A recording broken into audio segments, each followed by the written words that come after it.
परमात्मने नमः।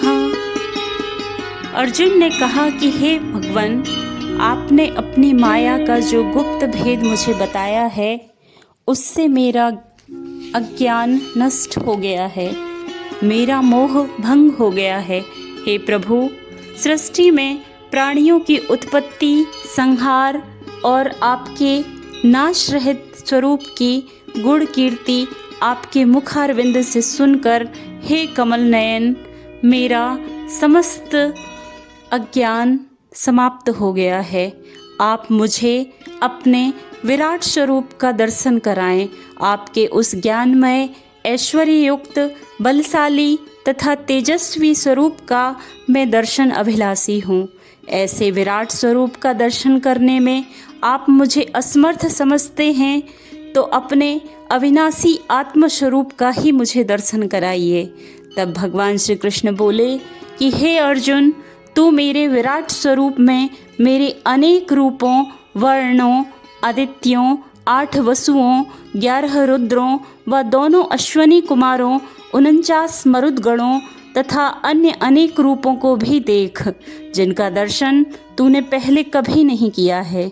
मैं तुझे दिव्य चक्षु प्रदान करता हूँ, क्योंकि तेरे इन चर्म चक्षुओं द्वारा उनका अवलोकन कर पाना संभव नहीं है। तत्पश्चात संजय ने धृतराष्ट्र से कहा कि हे राजन, योग योगेश्वर भगवान श्री कृष्ण ने ऐसा कहकर तत्काल ही अर्जुन को अपना विराट स्वरूप दिखलाया।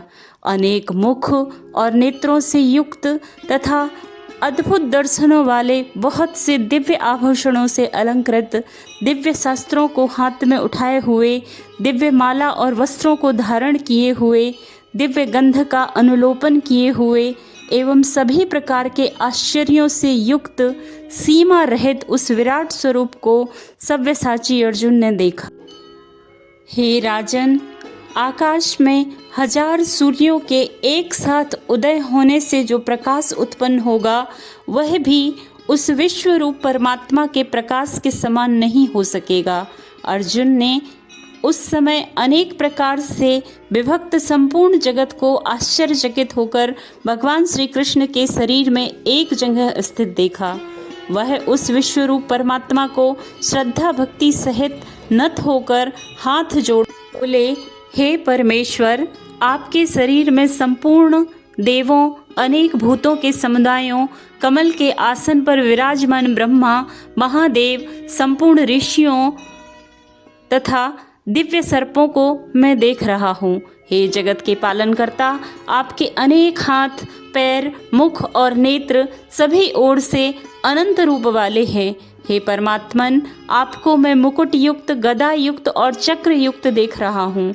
आप सभी ओर से प्रकाशमान तेजपुंज, प्रज्वलित अग्नि, सूर्य के सदृश ज्योति युक्त, अति गहन तथा अप्रमेय स्वरूप हैं।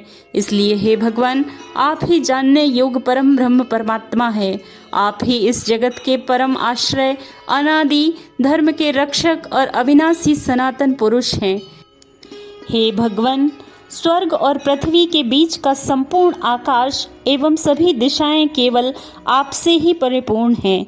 आपके इस अलौकिक रूप को देखकर तीनों लोक अति व्यथा को प्राप्त हो रहे हैं। हे प्रभु, देवताओं के समूह आप में प्रवेश कर रहे हैं। कई देवता भयभीत होकर हाथ जोड़े आपके नाम और गुणों का उच्चारण करते हैं।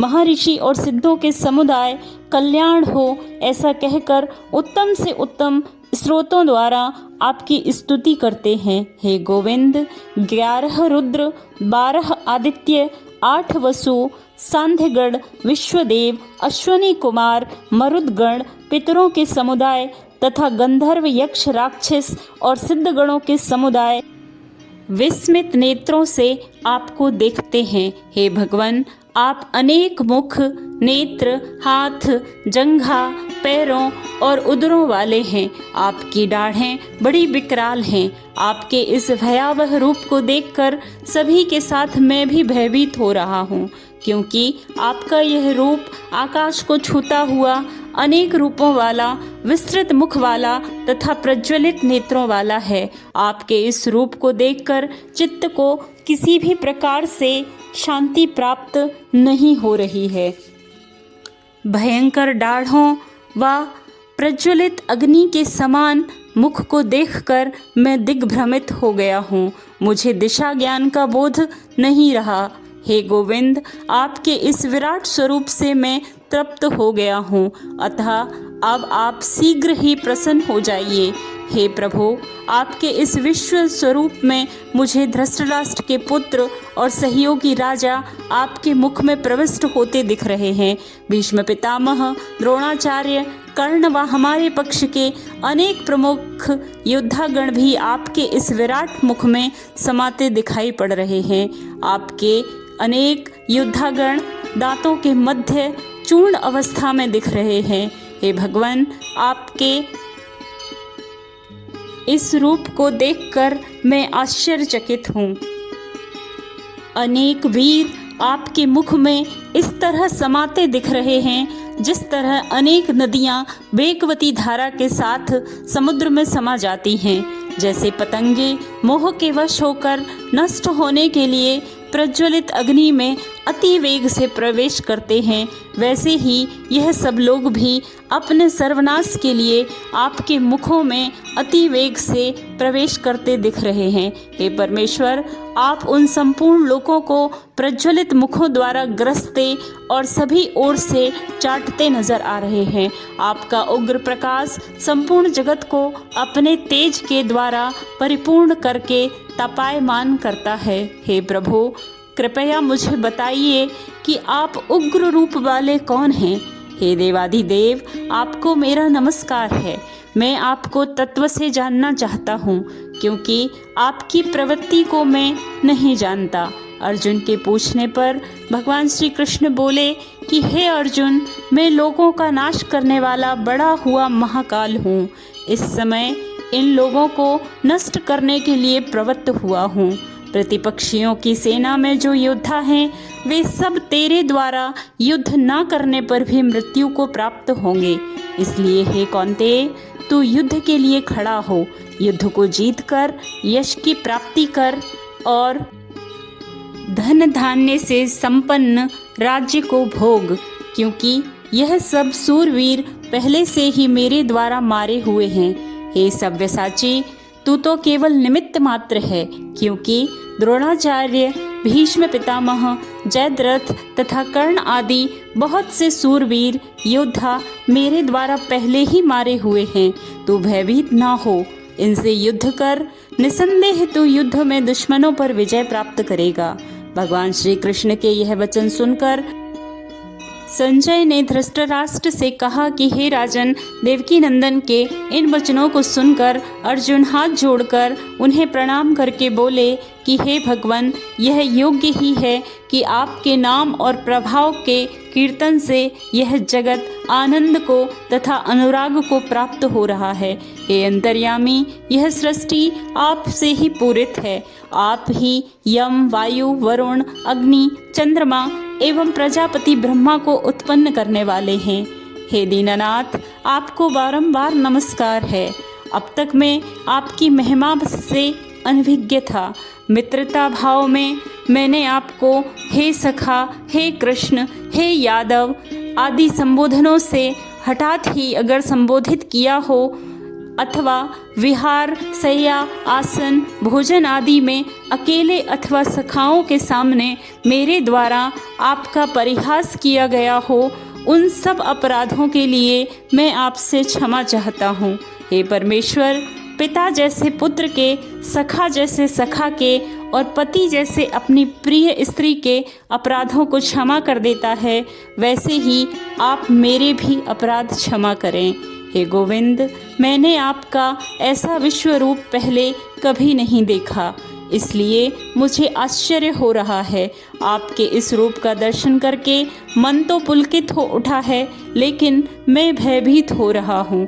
हे पुरुषोत्तम, आप प्रसन्न होकर मुझे अपने चतुर्भुज रूप का दर्शन कराएं।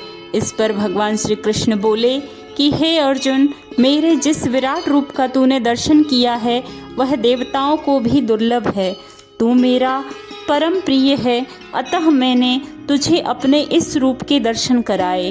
मेरे इस विशाल रूप को देखकर तू व्यग्र ना हो, अपने अंदर उत्पन्न भय को दूर कर। अब मैं तुझे अपने चतुर्भुज रूप का दर्शन कराता हूँ। इतना कहकर भगवान श्री कृष्ण ने अर्जुन को अपने चतुर्भुज रूप के दर्शन कराए। तो अर्जुन ने कहा कि हे प्रभु, आपके इस शांत स्वरूप को देखकर मुझे अपूर्व शांति मिली है। इस पर भगवान कृष्ण बोले कि मेरा यह चतुर्भुज रूप भी देवताओं के लिए दुर्लभ है। हे धनंजय, मेरे इस रूप का दर्शन वही कर पाता है जो मुझे तत्व रूप से जानता है तथा एकांत भाव से मेरी भक्ति करते हुए मुझ में ही लीन रहता है। हे अर्जुन, जो प्राणी मेरे प्रति समर्पण की भावना रखता है, मेरे ही नाम, गुण, तत्व आदि का श्रवण करता है, ध्यान व आसक्ति रहित भाव से नित्य निरंतर मेरा ही होकर रहता है, सांसारिक वस्तुओं की मोह माया से दूर रहता है और जो किसी के साथ द्वेष भाव नहीं रखता, ऐसा ही भक्त मुझे प्राप्त कर पाता है।